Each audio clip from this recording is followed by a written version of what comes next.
Hello everyone, hope you're doing well. Today we are back in War Thunder looking at a new devblog, and this is for an Italian vehicle of rank 6. This is going to be the VBC Part 2. It is the new light vehicle which is coming to Italy.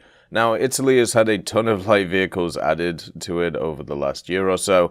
It is obviously the tech tree that they're trying to promote as the light vehicle, the Dardo, the VCC-80, even going back in the day, the Fiat 6614, even the R3s, for example. Stuff has been added a lot over the last few years just to try and make them stand out and unique compared to other nations, and I think it's worked pretty well overall. It's definitely worth having a look at a lot of these vehicles, and definitely worth giving the tree out, having a look at some of this stuff. Anyway, let's get into the history of this vehicle. The story starts with the original Centauro. After it was put in service by the Italian Armed Forces, the designer consortium, which was made up of Iveco and Otto Melara, continued work on the design in an effort to create further complementing variants. One such variant would be conceived as an IFV, equipped with a further developed turret used on the track Dardo IFV, which would later become the Hitfist turret, and based on a modified Centauro chassis and fitted with a new turret designed by Otto Melara. The first prototype of the new IFV design was constructed and handed over for testing to the Italian army in 1996. As the testing was deemed successful, the Italian army placed an initial order calling for 249 units of various modifications to be manufactured in 2006, thus officially adopting the design into service. Simultaneously, the new vehicle received the official designation Freccia, which means arrow, in Italian service, very much like the ship that they have. The Freccia represents the spearhead of the Italian light armored units and is among the most advanced vehicles in service with the Italian forces.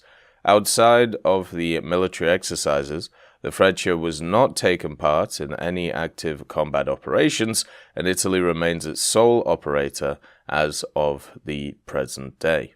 When it comes to War Thunder, basically what the VBC is going to do is fulfill the roles of vehicles which are kind of already there. You know, it's got the wheeled nature of being the B1 Centauro chassis, which is slightly modified, and then the Dardo turret, which we already have in game. So what this vehicle is a Frankenstein mix of stuff that we already have, with slight modifications to it. And in certain conditions, such as paved roads, maybe light terrain, this thing could motor about at a hell of a pace. That's the thing that made the Centauro very good in the first place. It was the fact that it was very mobile, and also insanely survivable, because it's when stuff like hull break and things didn't really work on it. So what you end up with here is you have the Dardo turret with the lower caliber gun, the 25mm Oerlikon KBA cannon, and what you'll be able to do is flank very quickly, go around the side, scout as much as you can, and just kind of do a lot of damage to the side of enemies. We've seen a lot of vehicles recently be very, very prolific in this gameplay style. Basically, if you've played around 8.3, 8.7, 9.0, 9.3, you've run into the horde of Pumas and also Begleitpanzers.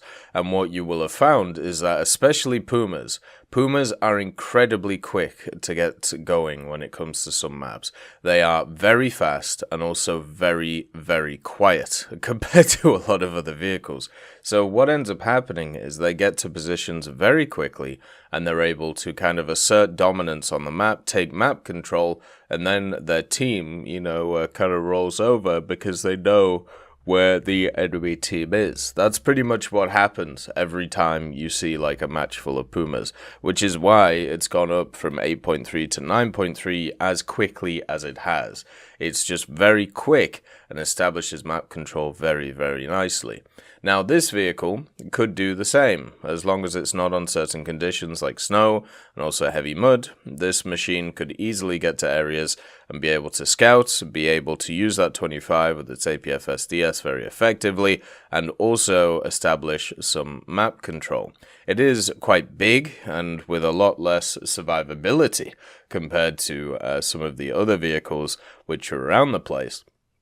but that doesn't mean that it won't be useful. It doesn't have access to the 80 gems though, which the Dado has access to. That would have been a really nice addition to the vehicle, but unfortunately there are none here, so you are wholly reliant on the 25mm and also the very small machine guns, where you have a top mounted one and also a coaxially mounted one.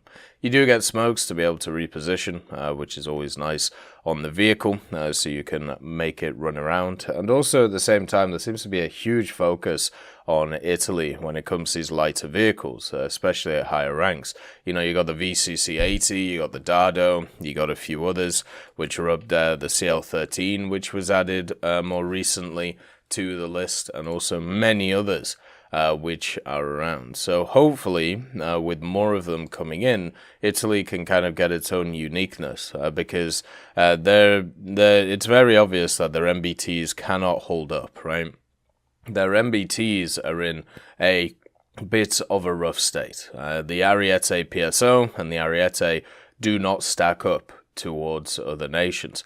It's just as simple as that. But when it comes to their light vehicles, they actually have some really nice ones. You know, you got the Centauros in the Formula 1 and the Romor.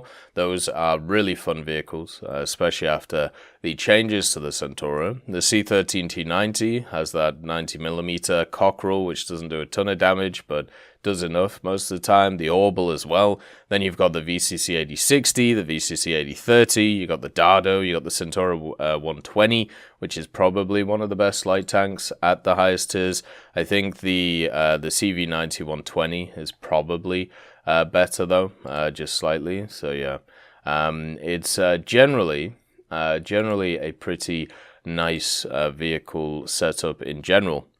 But the only thing I'm worried about with this is it's just overall firepower.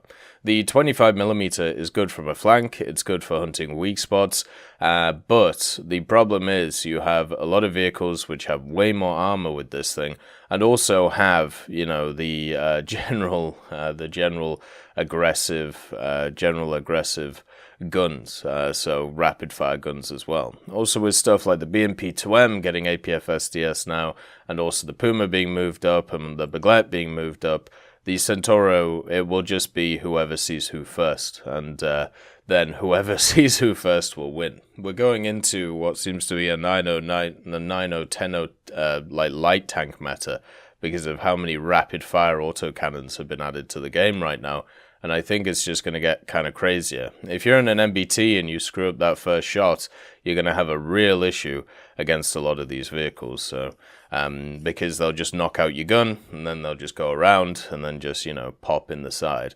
And the VBC is definitely set up to do that when it comes to the game itself. So high mobility, a bit of survivability with the way that it's designed, and also rapid fire 25 to annoy you. Overall, this looks pretty good. I'm slightly worried about it against other vehicles of similar shape. Will it be the vehicle that brings people to play Italy? That is really the question. Does it offer anything that the Dado doesn't offer, or the VCCs, or the Centauros themselves? I suppose it's a mixture of both ideas, with the wheeled idea of being able to move around the place and the rapid fire being able to move around. I also remember there was a Centauro which had a 60mm with a 2-second reload on it. Maybe at one point we'll see that in a game. That would be quite interesting to see as well.